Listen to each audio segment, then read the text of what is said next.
Hola, buenas a todos y a todas. Seguimos con otra píldora. Esta es la píldora 4 de la unidad didáctica 3. Estamos en habilidades sociales. Bien, el último día estuvimos viendo la importancia de la cohesión, de la confianza grupal y también vimos los distintos tipos de liderazgo clasificados por distintos enfoques, ¿no? O autores. Bien, hoy nos vamos a centrar en los distintos lenguajes que podemos emplear en los distintos contextos de cada grupo, ¿no? Función. Hemos ido viendo que hay distintos grupos de distinta naturaleza, por duración, por número de miembros, por objetivos en común, etcétera. Pueden ser impuestos, no impuestos. Bien, pues esto también deriva en un uso del lenguaje de una manera o de otra, ¿no? Tenemos la jerga, tenemos el argot y tendríamos el dialecto. Bien, con la jerga estamos hablando de un lenguaje especial que se usa dentro de profesiones u oficios, ¿no? Es la jerga, por ejemplo, una jerga dentro de profesores de autoescuelas, pues sería no decir rotondas, decir glorietas, ¿no? Porque es lo más técnico, ¿de acuerdo? Utilizan lenguajes específicos en determinadas profesiones. O lo mismo que cuando vamos al médico, que utilizan a lo mejor terminologías que nos explican con otras palabras para entender mejor el síndrome o en qué consiste esa prueba que nos han solicitado, ¿no? Por otro lado, tendríamos el argot, ¿no? Que vendría a ser un lenguaje considerado de mal gusto y más difícil de comprender. Es como un uso del lenguaje encriptado para que no se entiendan determinadas cosas, ¿no? Es propio del argot de la calle, del argot carcelario, ¿no? Es como os diría, pues por ejemplo, en algunas series de estas que hablan de tráfico de sustancias ilegales, ¿no? Pues cuando están en un parque hay uno que se dedica a, si aparece la policía, dice código 5, por ejemplo, o grita correos, me lo invento, pues con eso se pretende es alertar a otros miembros de la situación que se está viniendo, que para esas personas que están cometiendo un acto ilegal es en peligro, ¿no? Por eso normalmente el argot se pueden poner ejemplos de el argot de la calle, el argot carcelario, que es un uso, no es ni coloquial, es, como digo, es normalmente algo más grotesco, puede derivar también en llamar a las personas o, pues, por ejemplo, llamar a los policías pitufos, etcétera, ¿no? A las furgonetas donde van los policías tocineras, en esta línea, ¿no? Yo creo que se está entendiendo bien con estos ejemplos. Y luego, por último, tendríamos un dialecto, que esto sí que está más contemplado dentro de lo que es la lengua, de la filología, ¿no? Sería un sistema lingüístico, ¿no? Un habla dentro de otra, ¿no? Una derivación que se suele producir generalmente por delimitación geográfica. Sin ser un experto en el tema y sin herir la sensibilidad de nadie, el ejemplo que quiero poner es, por ejemplo, el catalán. El catalán o en Aragón, por ejemplo, se dan distintos derivaciones de lo que se habla en función de la localización geográfica. En la parte noreste de Aragón, la parte de Huesca limítrofe con Cataluña, tienden más a hablar catalán, aunque a veces no hablan el mismo catalán porque pueden combinar algunas palabras del catalán con el aragonés, ¿no? Y sin embargo, en otras partes sí que se habla más fabla, que es el aragonés, y en otras partes, por ejemplo, de Teruel también limítrofes con Cataluña o Comunidad Valenciana, también surgen ahí dialectos, una especie de fusión, ¿no? Coge las dos cosas y surgen palabras que hacen pequeñas modificaciones de ese sistema lingüístico primario, ¿no? O primigenio, ¿de acuerdo? Esto pasa en todas partes, pasa en España o puede pasar también en otros territorios fuera de España, fuera de Europa, y también influyen mucho los acentos, ¿no? Bien. Por otro lado, bueno, perdón, y ya con esto pasamos a lo que serían las dinámicas de grupo, ¿vale? Que es en lo que consiste el caso práctico de este primer cuatrimestre. Ya sabéis, tenéis que elaborar 3 dinámicas, con 3 utilidades distintas, una de presentación, una de cohesión, una de despedida, por ejemplo. Bien, las dinámicas, hemos estado viendo desde el principio de este cuatrimestre la importancia de la sociabilidad, de las habilidades sociales, de la inteligencia emocional y cómo implica en nuestras relaciones con los demás, de los grupos, de los tipos de grupos, de cómo nos vamos socializando por fases, por funciones, por etapas, ¿no? Entonces, ahora aquí vemos que hemos visto también los distintos liderazgos de cada grupo. Bien, las dinámicas de grupo, al final, es un fenómeno que trata de analizar, ¿no? Es un enfoque que trata de analizar esos fenómenos psicosociales que se producen dentro de cada grupo. Desde nuestro grupo de amigos, nuestro grupo de aula, nuestro grupo de compañeros en el trabajo o nuestro grupo de vecinos.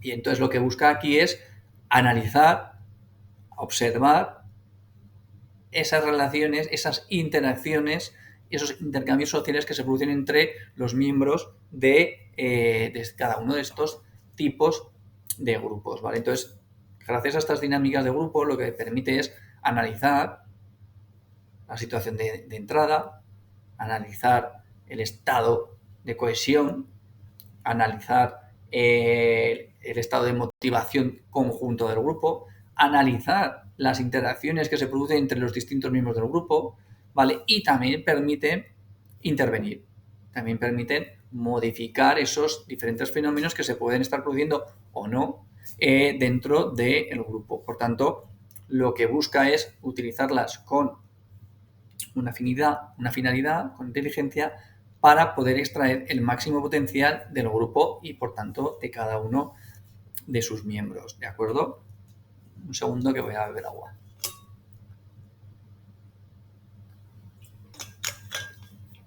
Perdonad. Bien. Por lo tanto, ¿qué fundamentos sociopsicológicos tienen las dinámicas de grupos? Bueno, dos enfoques. Primero, la naturaleza psicosocial que tiene lugar dentro de cada grupo humano y las leyes que imperan detrás. Pero hemos ido viendo que había distintos tipos de grupos. Esta primera cualidad será diferente si estamos en una comunidad de vecinos, en un grupo de amigos, en una clase de un centro educativo o en un trabajo. Al final hay unas leyes que imperan de una manera o de otra, más explícitas o menos implícitas, que también lo hemos visto, ¿de acuerdo?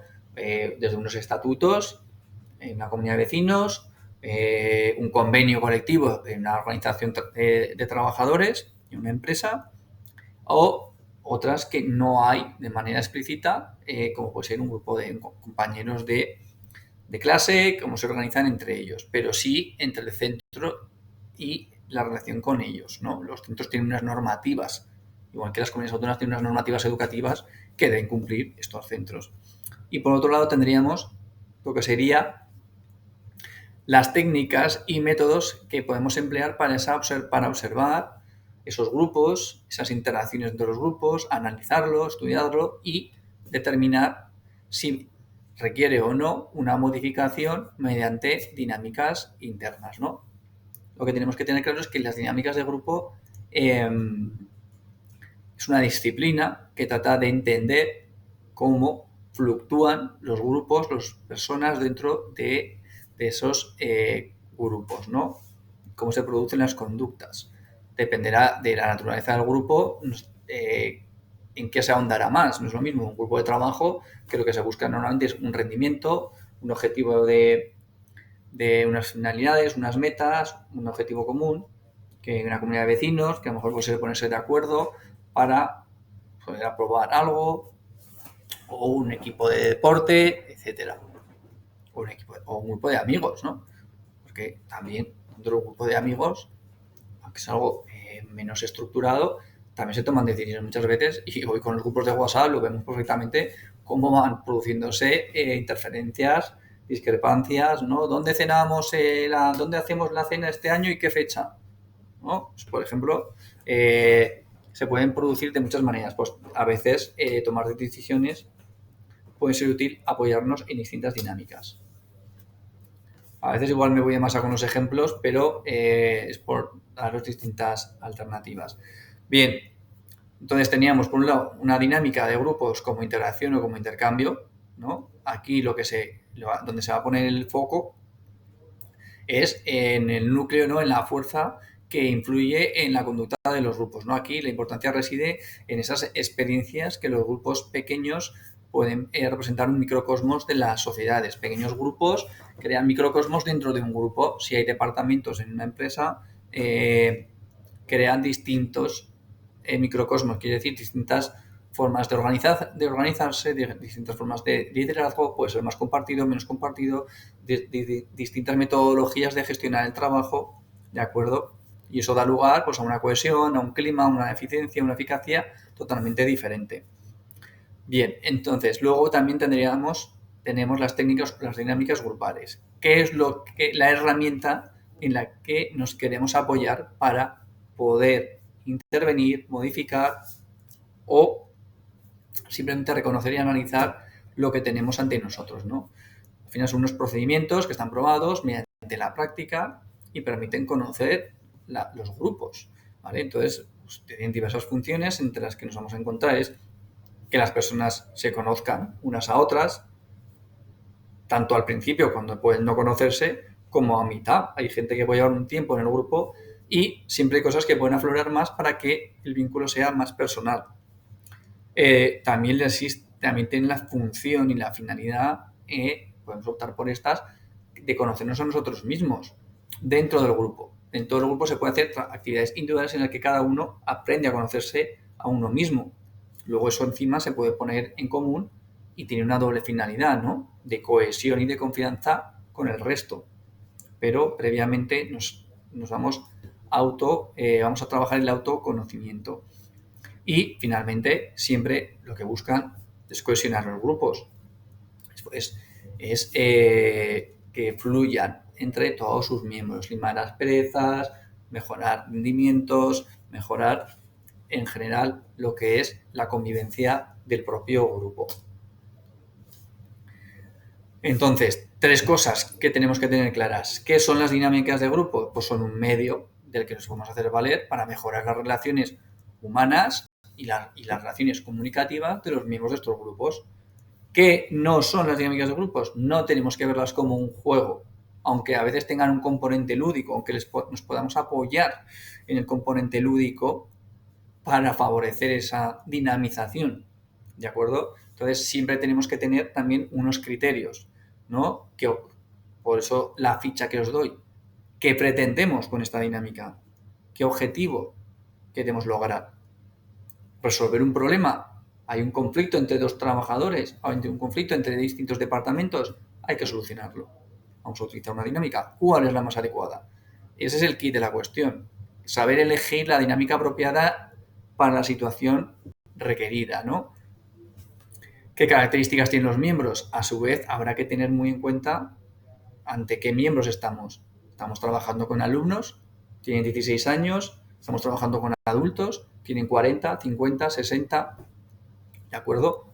Es un grupo heterogéneo, también hay que tenerlo en cuenta. O sea, también saber el perfil al que nos enfrentamos de los distintos miembros.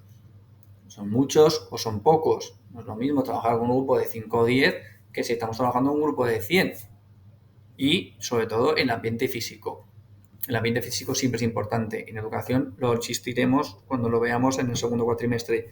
Es muy importante el ambiente físico en todo. Desde nuestro cuarto, desde nuestra casa, nuestro entorno de trabajo y el entorno en el que queremos promover esas dinámicas. Porque el ambiente nos influye. Consciente e inconscientemente siempre nos influye.